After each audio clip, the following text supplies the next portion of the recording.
Welcome to Otto, our 4-person, 2 double bed sleeping van. So come on in, let me show you the features. So we've got 3 front-facing seats in the front, 1 driver and 2 passenger, and then we've got a rear-facing seat in the back. Up here, we've got loads of storage room for big, light, squishy things. You've also got your mattress protector and bedding set for the bottom bed down here. Now we've got you a full kitchen set up here with magic tap, abracadabra. All it's got is an infrared sensor at the end of the tap, so just put your hand underneath or put something underneath and it will start to fill. We've also got our bin here. It does snap back, so watch out for kids' fingers. In here we've got our heater, so you can control the heater with the power button here by switching it on, and then you can adjust the temperature up and down. It usually takes a couple of minutes for you, when you've pressed switch off, for the heater to switch off. So you will hear noises and it will take a couple of minutes to switch on, so don't worry if you don't hear it instantly. Now you can leave this on when you are going out. You set it to your temperature 18 degrees, and then whilst you go to the pub you can leave it on, or whilst you go for a walk you can leave it on, so that it's really nice and warm for you to come back. There is a sensor here, and this is for the fresh water tap, so you've got 70 litres. Now there will be a button or something here, we haven't quite installed it yet, that you press and the line will go and it will show you exactly where your water level is. You've also got your wastewater here, which is 25 litres. You've got a little sensor here.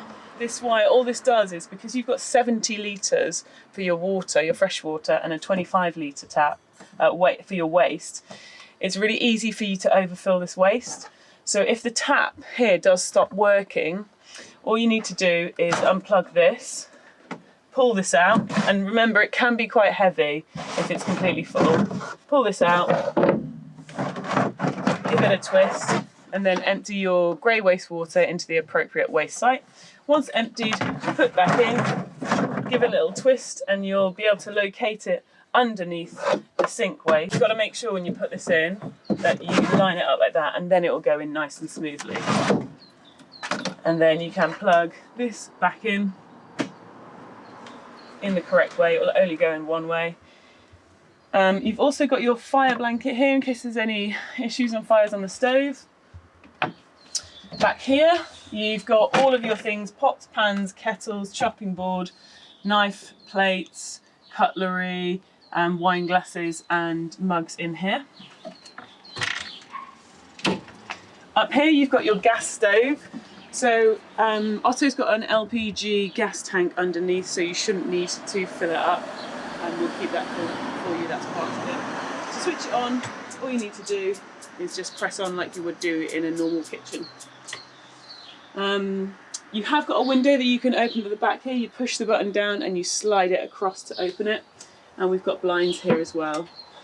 Up in here in the storage areas you've got all of your cleaning equipment: washing up liquid, scrubbing brush, towel, sponge and drying towel.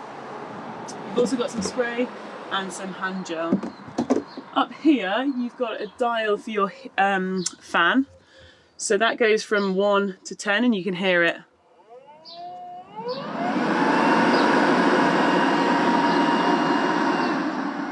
So the fan is located above me right now, and what that does, I'll switch it off.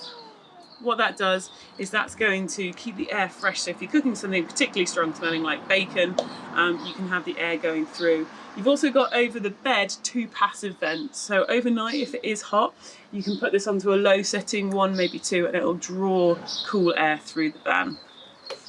We're going to move over to here. We've got cutlery drawer with knives, tin opener, all that sort of good stuff, and you've got a fridge here with freezer compartment, so you can store a lot on there.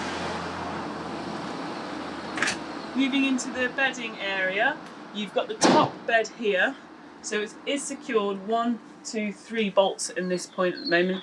To move the bed down, all you need to do is unhook these here. Sometimes you just need to push up in that area to unhook them. Once they're all unhooked, you can stand here and just pull the bed down, and it doesn't take much force. To lift the bed up, you need to go back into the middle here and push up like this. It could take a couple of you to push up. It's not too heavy, but if you push up from one side, it won't go up correctly. So in the back, on both sides, we've got windows with little blinds here, so you can fold them away here nicely.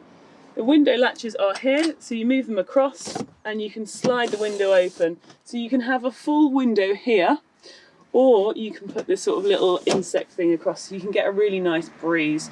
So there's great ventilation here.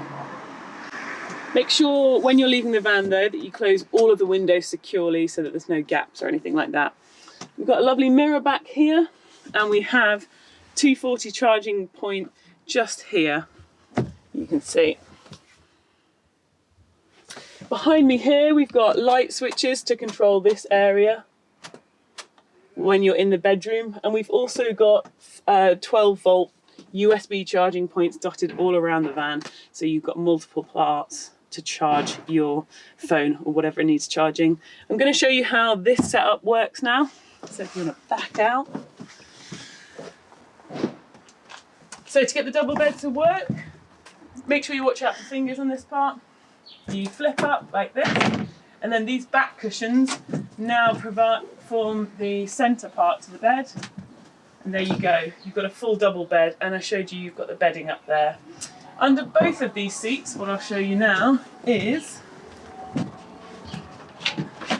you've got storage on both sides. Quite a lot of storage. That back red and black bag there, that is ramped. So if you're on unlevel ground, you can actually make sure that you're level. Again, watch for fingers when they're closing.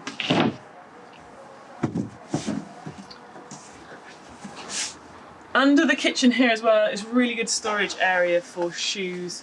Kick them under because it can get quite cluttered in here if you've got people with shoes, with a lot of shoes. Right, we're going to move around outside. I'm just going to show you the filling port for the fresh water. On your car key here, this silver key is for the fresh water. Put it in the right way around, turn it, and it opens out. To fill up the fresh water, it usually takes about 5 minutes from a normal pressured garden hose, but you can just leave it in there and it will outflow over here when it's full. It will stay on the key, so make sure you put them back in, turn. There is a spare key. Let me show you where it is.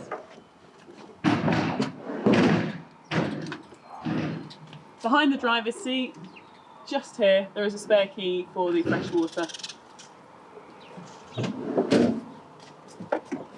So now I'm just going to quickly show you the shower on the back of Otto.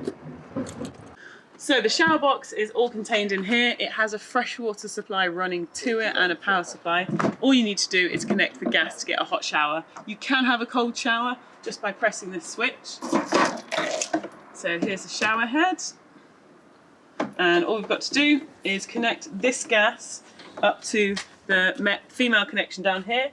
All you need to do is just push them together and make sure that that ring closes. So push in,